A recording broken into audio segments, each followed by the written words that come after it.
IT. സ്ഥാപനങ്ങളിൽ ജോലിയുള്ള സ്ത്രീകളാണ് രാത്രിയുടെ മറവിലെ സാമൂഹ്യ പ്രശ്നങ്ങൾ ഭൂരിഭാഗവും അനുഭവിക്കുന്നത്. അരണ്ട വെളിച്ചത്തിൽ വീടുകളിലേക്ക് നടന്നു നീങ്ങുന്ന നൂറുകണക്കിന് സ്ത്രീകളുടെ സംരക്ഷണം എത്രത്തോളം? ഐ.ടി. കമ്പനികൾക്ക് മുന്നിൽ പോലീസ് സേവനം രാത്രി 8 മണി വരെ മാത്രമായി ഒതുങ്ങുമ്പോൾ അതിലും വൈകി ഡ്യൂട്ടി കഴിഞ്ഞിറങ്ങുന്നവർക്ക് സംരക്ഷണമൊരുക്കാൻ സംവിധാനങ്ങളില്ല.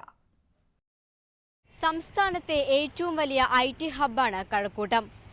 ടെക്നോ പാർക്ക്, ഇൻഫോസിസ് എന്നിവിടങ്ങളിലായി 24 മണിക്കൂറും ജോലി ചെയ്യുന്ന ആയിരക്കണക്കിന് യുവതി യുവാക്കൾ.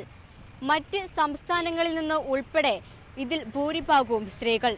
രാത്രി ഡ്യൂട്ടി കഴിഞ്ഞ് പുറത്തിറങ്ങുന്ന ഇവർ എത്രത്തോളം സുരക്ഷിതർ? 24 മണിക്കൂറും പല ഷിഫ്റ്റുകളിലായി ജോലി ചെയ്യുന്നവരാണ് ഐ.ടി. സ്ഥാപനങ്ങളിലെ സ്ത്രീകൾ. വൈകിട്ട് 6:30 മുതൽ 8 വരെയുള്ള സമയങ്ങളിൽ മിന്നായം പോലെ ഓടിപ്പോകുന്ന പോലീസ് ജീപ്പുകൾ. ഉള്ള സമയങ്ങളിലാകട്ടെ വാഹന പരിശോധനയിൽ മാത്രം ശ്രദ്ധ കേന്ദ്രീകരിക്കുന്ന ഇവർ അരണ്ട വെളിച്ചത്തിൽ നടന്നു നീങ്ങുന്ന സ്ത്രീകളെ ശ്രദ്ധിക്കാറുപോലുമില്ല.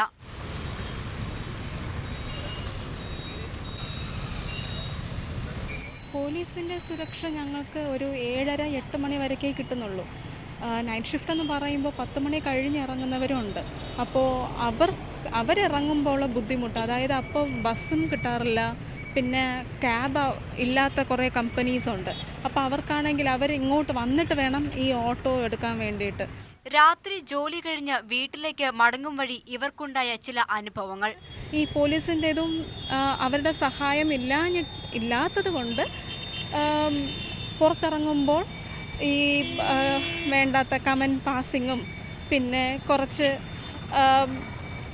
കുറേ സെക്യൂരിറ്റി ഇഷ്യൂസ്, അതായത് പെണ്ണുങ്ങൾക്ക് നേരിടാനുള്ള ആ ഒരു സംഭവങ്ങളൊക്കെ ഇവിടെ നടക്കാറുണ്ട്. പേരിനു പോലും വനിതാ പോലീസ് ഇവിടില്ല.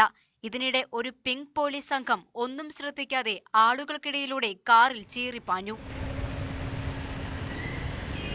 ദിനംപ്രതി പുറത്തുവരുന്ന വാർത്തകൾ നെഞ്ചിടിപ്പോടെയാണ് പെൺകുട്ടികൾ കേൾക്കുന്നത്. പ്രധാനമായിട്ടും നമ്മൾക്കുണ്ടാകുന്ന പേടിയാണ്. ഒറ്റയ്ക്ക് പോയി കഴിഞ്ഞാൽ എന്തെങ്കിലും സംഭവിക്കും എന്നുള്ളൊരു പേടിയാണ് കൂടുതൽ എല്ലാവർക്കും ഉണ്ടാകുന്നത്. സ്ത്രീ സുരക്ഷയ്ക്കായി ഈ ഭാഗത്ത് പോലീസ് കൺട്രോൾ റൂം, CCTV ക്യാമറകൾ, തെരുവു വിളക്കുകൾ എന്നിവ സ്ഥാപിക്കുമെന്ന് കഴിഞ്ഞ ഒക്ടോബറിൽ സ്ഥലം MLA-യും മന്ത്രിയുമായ കടകംപള്ളി സുരേന്ദ്രൻ പറഞ്ഞിരുന്നു. എന്നാൽ ടെക്നോ പാർക്ക് പരിസരവും ഇടറോഡുകളും ഇപ്പോഴും ഇരുണ്ടു തന്നെ. ആതിര സുധാകരൻ, News 18, തിരുവനന്തപുരം.